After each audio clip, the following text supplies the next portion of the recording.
Good morning, community, and welcome back to another Keeping It Real with Dr. Nita. I am your host, Dr. Nita Polite Wilson, and I am excited and saddened to be wrapping up our conversation with Monica Pleasant. She is the HR Director at Medtronic and the President of the Orange County NHRA and a member of the DEI Council with me.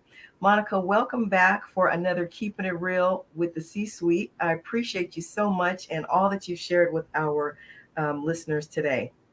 Thank you. It has been a pleasure to be with you along this journey. And I also am saddened that we're wrapping it up.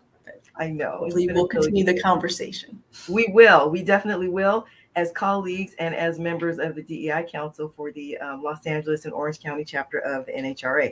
By the way, community, my apologies if I have not spelled out what NHRA stands for, the National Human Resource Association. For those of you who do not know, that's what NHRA stands for.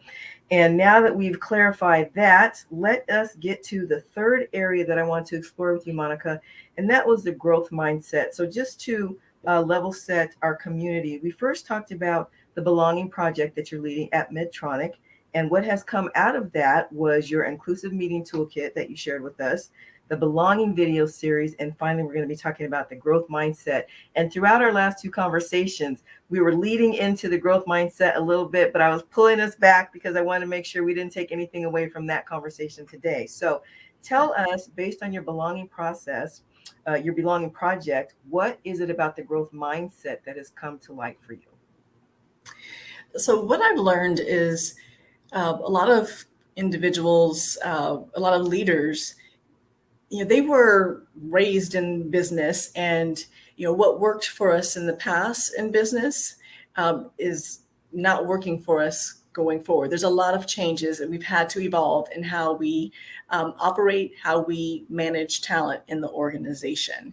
And what I see, the leaders that I see that really thrive and are successful in organizations are leaders that have the growth mindset, that are open-minded to new ways of looking at things, that are curious to learn more about people that come from, diverse backgrounds or have different perspectives in them. And they appreciate it, they value it, they take it into consideration, they hear it, and they incorporate it into what they do to execute.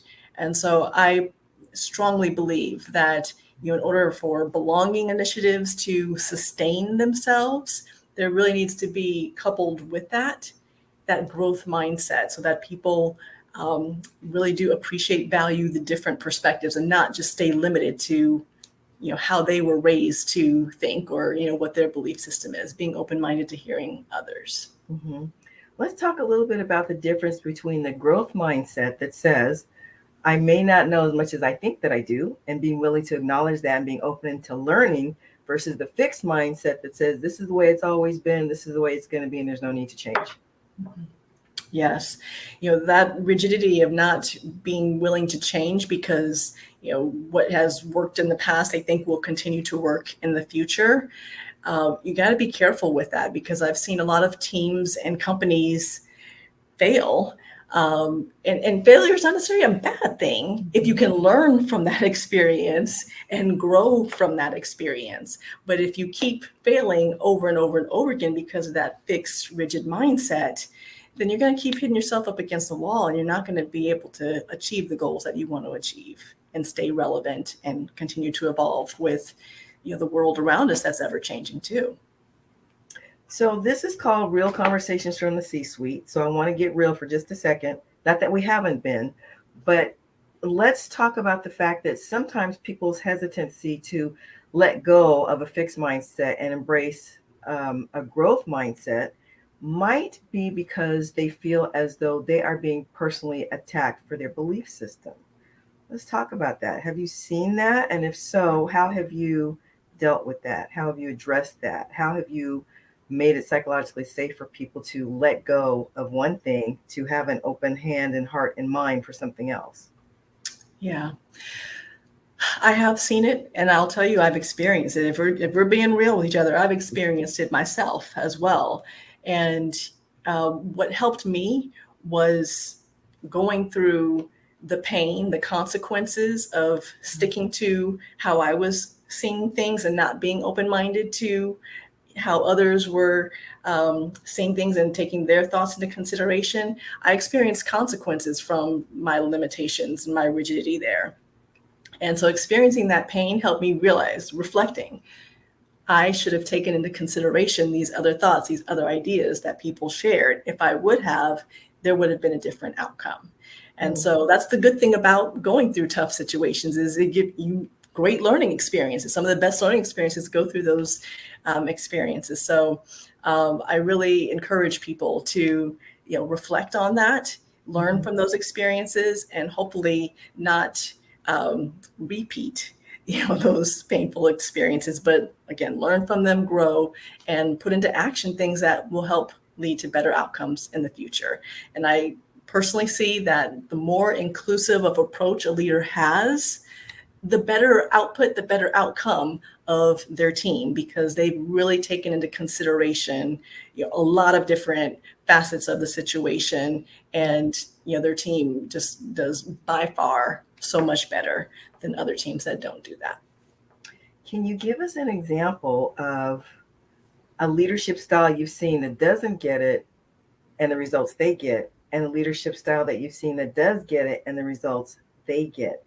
And now what I'm thinking about, while I give you some time to think about that question, when you said, yes, I've experienced that for myself, I'm thinking about a concept that I'm calling leading by unpacking, which says a leader in front of their team says, you know what, this is what I discovered, and this is what I've changed about my own leadership style, and this is why.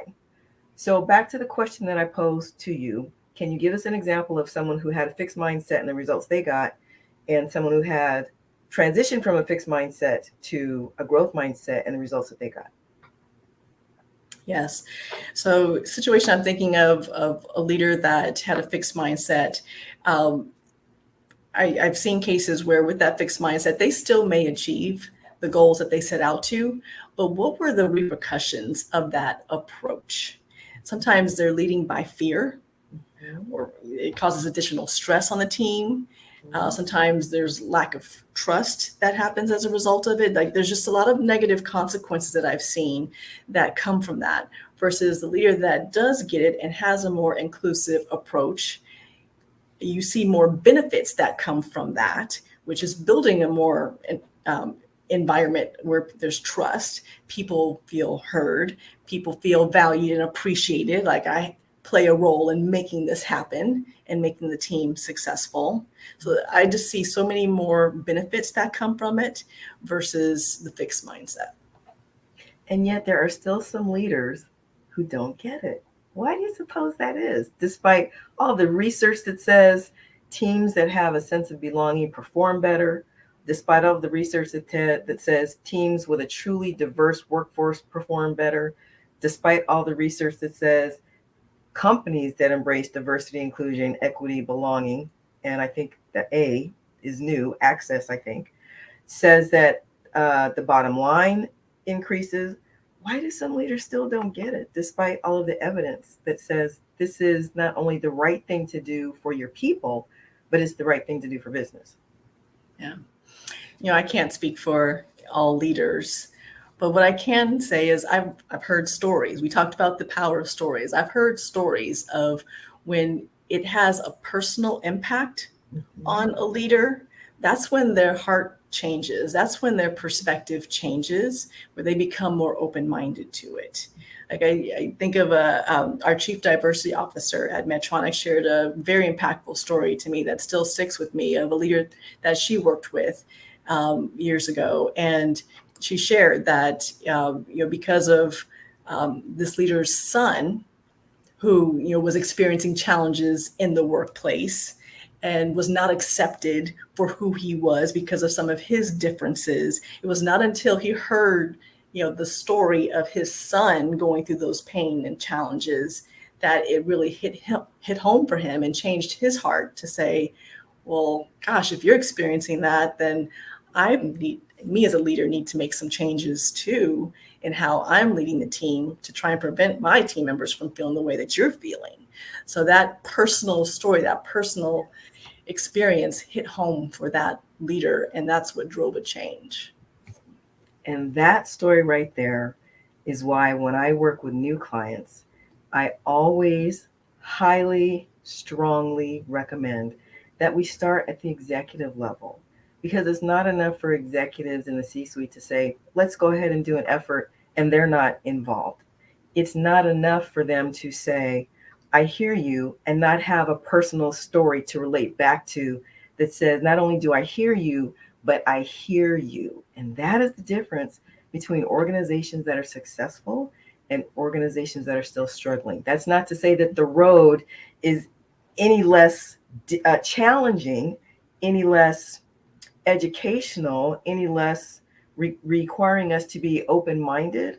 But it is to say that when the executive team and their direct reports personally situate themselves in the journey, there's going to be a lot more aha moments that stick and make the pathway manageable for everyone to go down together, for everyone to meet everyone where everyone else is, because we're not all at the same level on this journey in terms of our personal aha moments and how we connect those back to the workplace.